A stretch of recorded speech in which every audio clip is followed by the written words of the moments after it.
Welcome, everybody. We are back again live. Today is Tuesday, April 20th, just prior to kickoff of the AMA Cincinnati Ignite. That's Ignite with an exclamation point, marketing and CX event. I'm Neil Toff, co-host and co-creator of Fireside Chats Without the Fires CX podcast. I'm joined by my co-host and co-creator of that particular podcast, Paul Catherall. There's Paul, you can see him. We are in the virtual green room, the virtual backstage, with an amazing opportunity to interview keynote speaker Megan Burns. We're going to introduce Megan in just a second.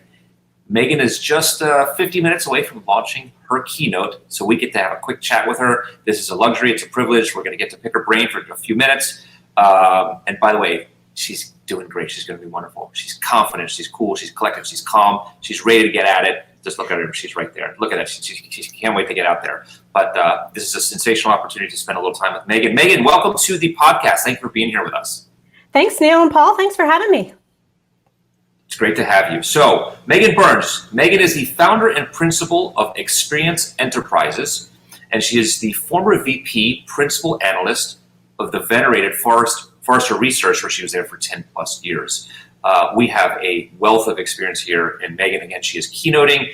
The name of her session is Past, Present, and Future of Customer Experience. It is today at 12:05 p.m. Eastern, so in 55 minutes it starts, and it lasts for a total of 40 minutes, 12:05 to 12:45 p.m. Eastern, and then again, that is today. Keynote, we are so thankful to have you with us, Megan.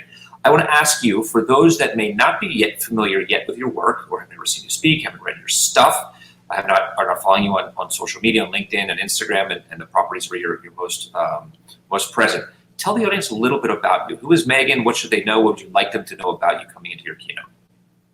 Sure. So the best way to describe me is probably someone who approaches customer experience with an engineer's mind and an advocate's heart.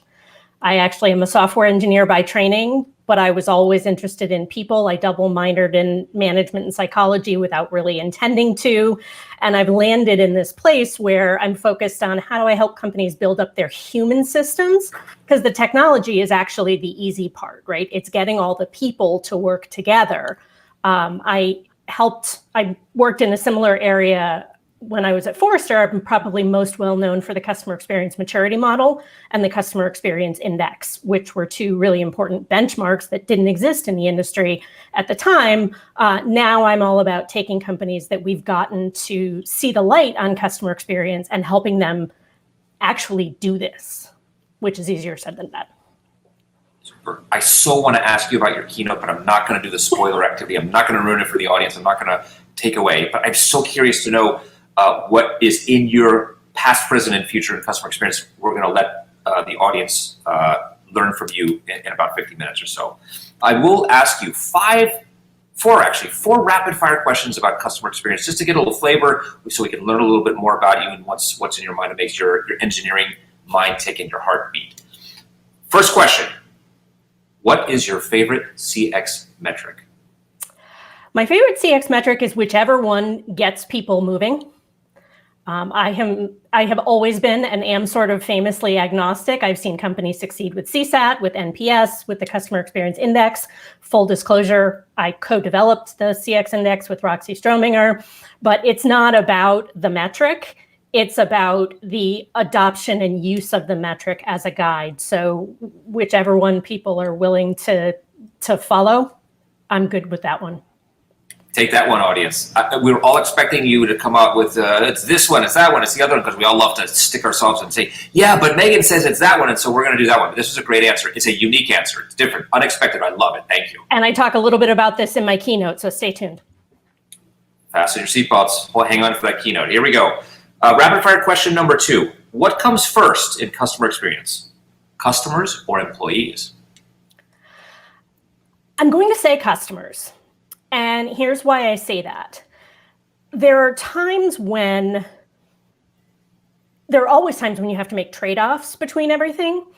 And when we're looking at employees and trading off across groups of employees, ultimately the thing that might be best for the two groups of employees might not be best for the customer. And it's ultimately about balancing them. This is especially true. I do a lot of work with B2B companies. So I think you have to understand what the customer is going for and then have the best possible way to enable employees to do that. The good news is customers, employees, all humans, and humans are more alike than different. So that helps. By the way, it was a great answer. By the way, I just kind of put a tricky question in front of Megan. So if you follow Megan, you will notice what she writes on LinkedIn on Wednesdays. She has a post that she calls Wordner Wednesdays, where she focuses on a particular word and explains it and offers a little kind of interesting, unique explanation of the word. Her most recent post was about the word or, and how maybe it's not, if I'm paraphrasing, if it's fair to do so, it may not really be fair to use the word or. So I just kind of did a little trap. I tricked her just a little bit. I made her choose between one or the other, but her explanation is super fair, and she was gracious in letting me get away with that question. Thank you. You're such a great guest. Thanks for your patience with that. Next rapid fire question for you. Okay. Yes or no? Customers are better off today than they were previously. What do you think? Customers are better off today, now, or worse off? Yes, I think they're better off now. Tell us a little bit more. You can't leave us with just that one. Just qualify just a little bit. Okay. One of the things about humans is we get really used to things. And so if you look at net, the effort it takes or the access to things that we now have, it is significantly more and better than what it was even 5 years ago, let alone when I started in CX, there was no iPhone, right? So we still get frustrated with things, but from an objective perspective, the amount of things that we can do and the ease with which we can do them, if I asked people if they wanted to go back to 2010, most people would say no. Got it. Very fair answer. Final rapid fire question. Do you have a favorite new CX technology in 2021? Anything out there that is catching your attention that we're going to see more and more of? Some people talk about speech analytics, workforce management software, productivity software, automation, bots, RPA, et cetera, et cetera. Do you have a favorite one in 2021? My favorite one is any sort of emotion or sentiment analytics. I am really passionate and focused on the emotional experience, partly because I think it's underserved. My CX Index research found that emotion is a bigger driver of loyalty than effectiveness or ease, and that was kind of a surprising finding, but it's not something companies focus on. And also, humans are not so great at accurately identifying our own or other people's emotions when we don't have the help of technology.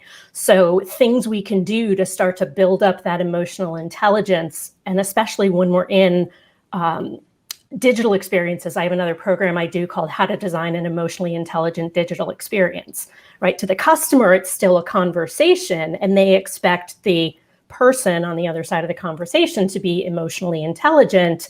And in a digital interaction, that requires some sort of technology. So that's my favorite right now.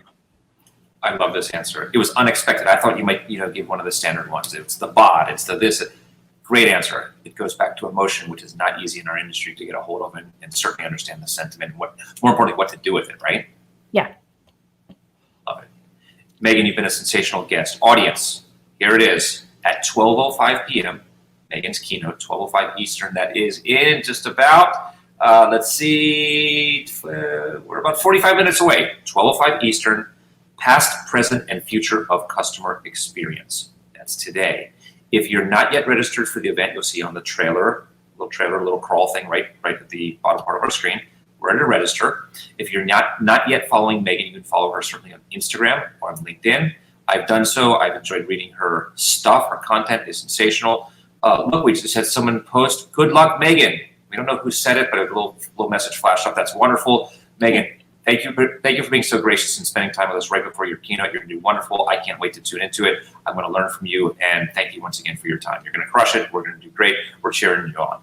Awesome. My pleasure. Look forward to the next conversation. Thank you. Good luck. Bye.